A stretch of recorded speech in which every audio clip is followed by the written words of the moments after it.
예레미야 8장입니다. 1절 3절 여호와의 심판은 산자에게만 임하는 것이 아닙니다. 무덤에서 쉬고 있던 자들도 심판을 피하지 못합니다. 그때 사람들이 유다 왕들의 뼈와 그의 지도자들의 뼈와 제사장들의 뼈와 선지자들의 뼈와 예루살렘 주민의 뼈를 그 무덤에서 끌어내어 그들이 사랑하며 섬기며 뒤따르며 구하며 경배하던 해와 달과 하늘의 무별 아래에서 펼쳐지게 할 것입니다. 정치 지도자들과 종교 지도자들의 무덤뿐만 아니라 일반인들의 무덤까지도 훼손되어 이들의 뼈가 땅 위에 분토처럼 내버려집니다. 고대 세계에서 무덤은 고인의 영원한 안식처였기에 때로는 복수 차원에서 안식을 누릴 수 없게 무덤에서 뼈를 꺼내 들판에 내버리기도 했습니다. 들판에 버려진 뼈는 우상들의 무능력을 보여주죠. 우상들은 한때 자기들을 섬겼던 자들의 무덤이 파헤쳐져도 속수무책입니다. 우상 숭배자의 수치는 우상의 수치입니다. 들판에 나뒹구는 숭배자들의 뼈로 그들이 한때 신으로 섬겼던 해와 달과 하늘의 무별이 더럽혀집니다. 우상 숭배자들에게는 죽음도 안식으로 허락되지 않습니다. 헛것을 숭배한 대가로 영원한 저주가 주어집니다. 산자의 심판이 얼마나 철저하게 집행될지 보여줍니다. 이 악한 민족에 남아있는 자, 무릇 내게 쫓겨나서 각처에 남아있는 자들이 사는 것보다 죽는 것을 원하리라. 전쟁 심판에서 살아남았다고 목숨을 구한 것은 아닙니다. 살아남은 자들의 운명이 죽을 자들의 운명보다 더 비참할 것입니다. 이들은 유배지에서 죽음보다 못한 삶을 살아야 합니다. 고향에서 쫓겨나 사방으로 흩어진 자들은 절망적인 현실 앞에서 차라리 죽음을 소망할 것입니다.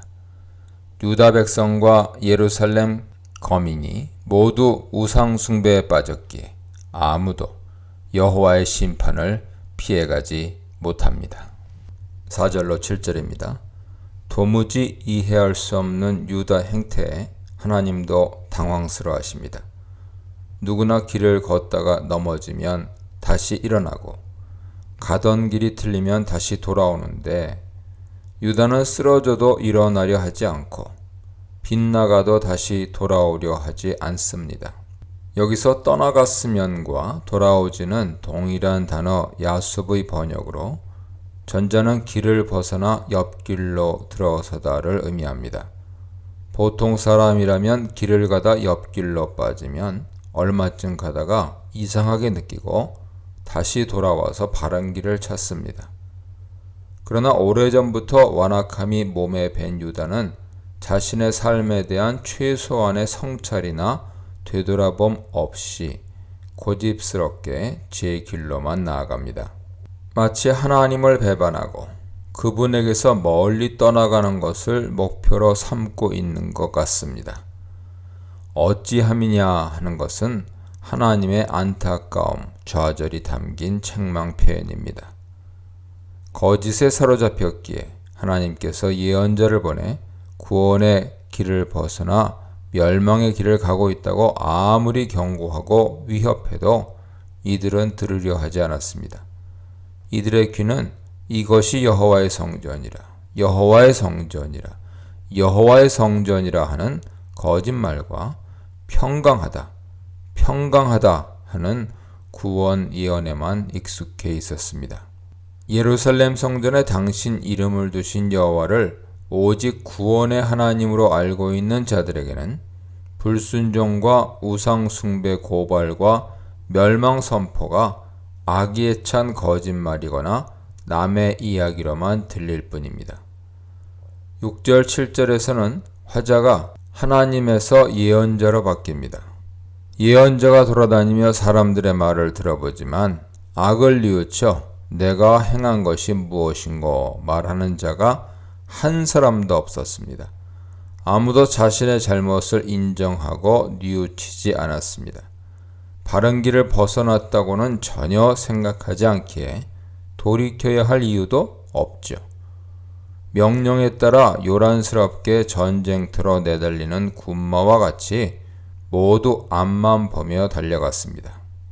철새도 창조주께서 정해놓은 질서를 알아 떠나야 할 때 떠나고 돌아와야 할 때 돌아오는데 하나님 백성이라는 유다는 여호와의 규례를 알지도 못하고 돌아오지도 않습니다.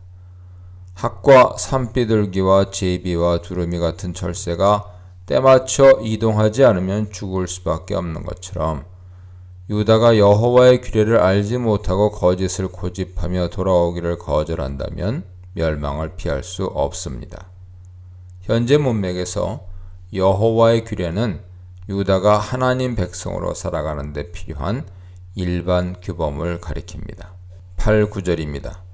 고발 대상이 내 백성에서 하나님의 법을 맡은 서기관으로 바뀝니다. 압달락과 연결해 읽자면 서기관들이 하나님의 법을 왜곡했기에 유다 백성은 여호와의 규례를 알지 못해 멸망합니다. 유다의 맹목적인 질주는 서기관 가르침에 따른 것이죠. 유다는 우리는 지혜가 있고 우리에게는 여호와의 율법이 있다고 말하지만 이는 서기관의 거짓의 붓이 만들어낸 거짓에 불과합니다. 철새보다도 못한 자들이 스스로 지혜 있다고 떠들고 여호와의 규례를 알지 못하는 자들이 자신들에게는 여호와의 율법이 있다고 자랑합니다. 지혜와 율법은 입술의 주장만으로는 인정받을 수 없습니다. 지혜롭다면 지혜 주신 분을, 여호와의 율법이 있다면 율법 주신 분을 알 수 있어야 합니다.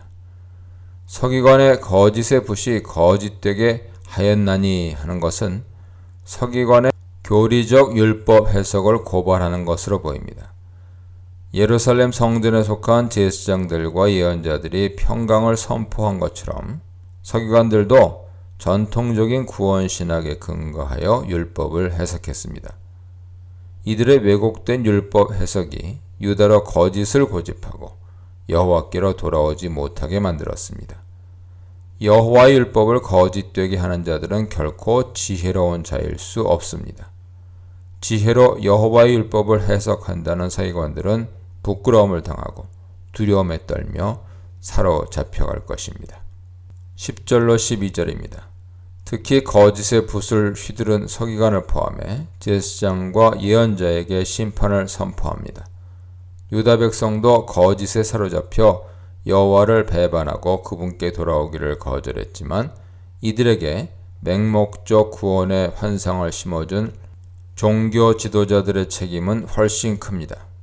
이들은 평강이 없음에도 평강을 외치며 멸망을 향한 유다 백성의 질주를 부추겼습니다. 이들의 거짓 구원을 신뢰한 자들은 가던 길을 되돌릴 이유가 없었습니다.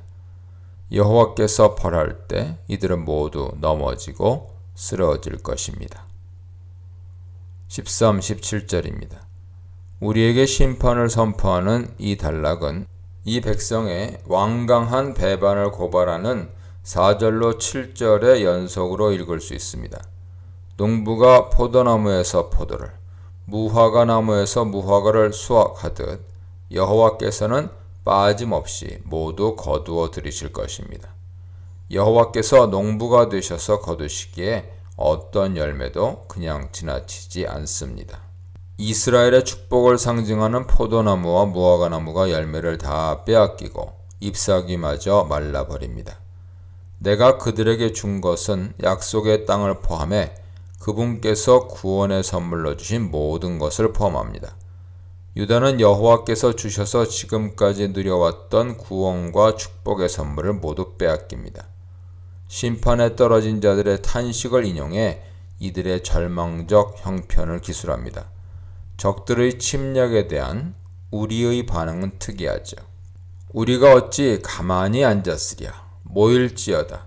우리가 견고한 성읍들로 들어가서 거기에서 멸망하자.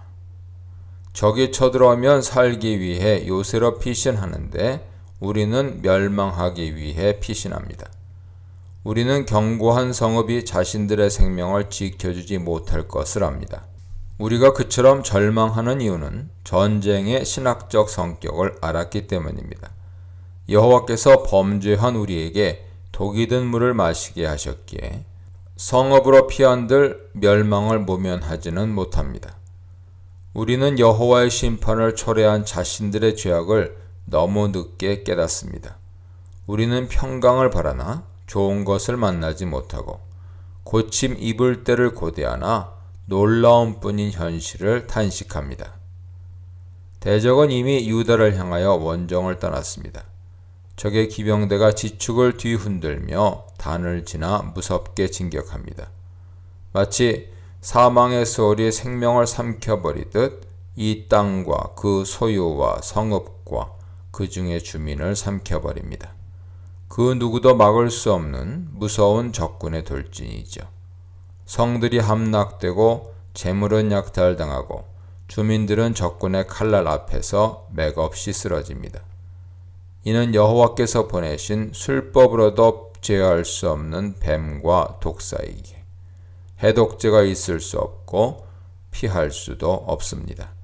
독사에게 물린 사람이 고통스럽게 죽어가는 것처럼 유다가 적들의 침략을 받아 처참하게 멸망합니다. 인내에도 한계가 있다. 율법은 순종을 위해 있다. 이스라엘은 하나같이 타락했다에 대해 묵상해 보시기 바랍니다. 18절로 22절입니다. 유다는 하나님께로 돌아오기를 완강하게 거절하고 하나님은 심판을 결정하십니다.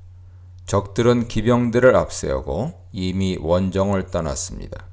하나님께서 독이 든 물을 마시게 하시기에 죽음을 피할 길이 없습니다. 딸 내 백성을 덮치는 재앙이 예레미야를 고통과 절망에 빠뜨립니다. 하나님께 범죄함으로 심판에 떨어지지만 그래도 유다는 그의 백성이었습니다. 유다의 비극적인 운명을 아마도 환상 가운데 미리 내다볼 수 있었던 선지자는 눈물을 흘리며 애통합니다. 억누를 수 없는 슬픔에 그의 마음이 깊이 병듭니다. 예언자는 딸 내 백성이 도처에서 넋이 나간 듯 부르짖는 소리를 듣습니다. 여호와께서 시온에 계시지 아니한가? 그의 왕이 그 가운데 계시지 아니한가? 유다 백성은 시온을 덮친 재앙을 어떻게 받아들여야 할지 당혹스럽습니다. 여호와께서 시온 왕으로 계시는데 시온이 망한다는 것은 도무지 이해할 수 없는 일이었습니다. 시온의 안정과 구원을 확신한 자들에게는 눈앞의 현실이 차라리 원망스럽게 느껴집니다. 시온의 왕이 시온을 도와주지 않으신다면 누가 도와주겠습니까? 여호와께서 시온의 왕이시라면 당연히 시온을 구해 주셔야 하지 않겠습니까? 어떻게 왕이 백성을 이처럼 그냥 내버려 두실 수 있단 말입니까? 예루살렘 성전을 구원의 보루로 간주하는 자들에게 여호와는 시온의 보호자란 의미에서 시온의 왕이셨습니다. 예루살렘 성전에 당신 이름을 두신 여호와께서 시온의 심판자가 되시리라고는 꿈에도 생각할 수 없었습니다. 백성의 원망 어린 탄식에 뒤이어 여호와의 탄식이 나옵니다. 그들이 어찌하여 그 조각한 신상과 이방의 헛된 것들로 나를 경노하게 하였는고. 백성의 탄식에 대한 답변으로 이들을 덮친 재앙의 원인이 무엇인지 가르쳐 주십니다. 시온의 왕으로서 도와주기 싫거나 그럴 능력이 없으셔서가 아니었습니다. 이들이 여호와를 배반하고 우상을 섬겼기 때문입니다. 우상 숭배에 경노하신 여호와께서 이들에게 재앙을 보내 징벌하셨습니다. 여호와께서 시온의 왕이시라면 그들이 합당한 모습으로 왕을 섬겨야 했습니다. 그러나 입술로만 그리할 뿐 그들은 왕을 배반하고 다른 왕, 우상을 섬겼습니다. 다시 백성의 원망 어린 탄식이 인용됩니다. 추수할 때가 지나고 여름이 다하였으나 우리는 구원을 얻지 못하노라. 자신들의 처지가 마치 수확 없이 열함을 보내고 굶주림의 겨울을 맞는 농부의 절망적인 형편과 같다고 단식합니다. 예루살렘 성전에 시온의 왕 여호와께서 계시기에 재앙이 곧 극복되리라 기대했다가 상황이 호전되지 않자 좌절한 듯합니다. 우리는 재앙을 되돌아보지 않고 자신들의 공공한 처지만 염려하며 시온 왕께서 도와주지 않는다고 원망을 토로합니다. 이들의 하나님 이해에 따르면 여호와는 시온 왕으로서 백성이 재앙을 당하지 않게 보호해 주셔야 했고 서로 재앙이 닥칠지라도 구해 주셔야 했습니다. 가나안 지역 농경은 4월로 6월에 보리와 밀을 추수하고 늦은 여름에 과일을 따서 말리고 이것들을 곡간에 저장하여 겨울을 대비합니다. 저장한 곡식과 과일로 이듬해 봄보리를 수확할 때까지 지내야 합니다. 가뭄이나 병충해 같은 자연재해나 전쟁 여파로 여름 수확기를 빈손으로 보내면 겨울과 이른 봄을 굶주림으로 버텨내야 합니다. 마지막 두 절과 9장 1절은 예언자의 탄식입니다. 백성의 중한 상처 탓에 예언자도 중한 상처를 입고 딸 내 백성을 덮치는 멸망의 그림자 때문에 공포와 놀라움에 사로잡힙니다. 유다는 치명적인 부상을 당했음에도 치료받지 못하고 죽어가는 환자와 같습니다. 길르앗에는 상처를 아물리는 데 좋은 유향과 유능한 의사가 있지만 유다에게는 아무런 도움이 되지 못합니다. 여호와께서 마시게 하신 독이든 물이기에 그분이 보내 물게 하신 뱀과 독사의 독이기에 어디에서도 해독제를 구할 수 없습니다. 유다의 멸망은 피할 수 없는 현실이기에 예언자는 슬픔과 절망 가운데 눈물 흘리며 애도할 뿐입니다. 죽임을 당하는 칼이나 창에 찔려 죽음을 의미합니다. 유다는 이미 전쟁에서 패하고 목숨을 잃은 백성입니다. 딸 내 백성의 죽음이기에 그 슬픔은 끝이 없습니다. 밤낮으로 울어 눈물이 메말랐지만 슬픔은 더해만 갑니다. 죽음에 넘겨진 자기의 민족을 위해 예언자가 할 수 있는 것은 애곡하는 것뿐인데 눈물이 메말라 마음껏 울지도 못합니다. 통곡 밖에는 할 것이 없는 선지자에 대해 묵상해 보시기 바랍니다.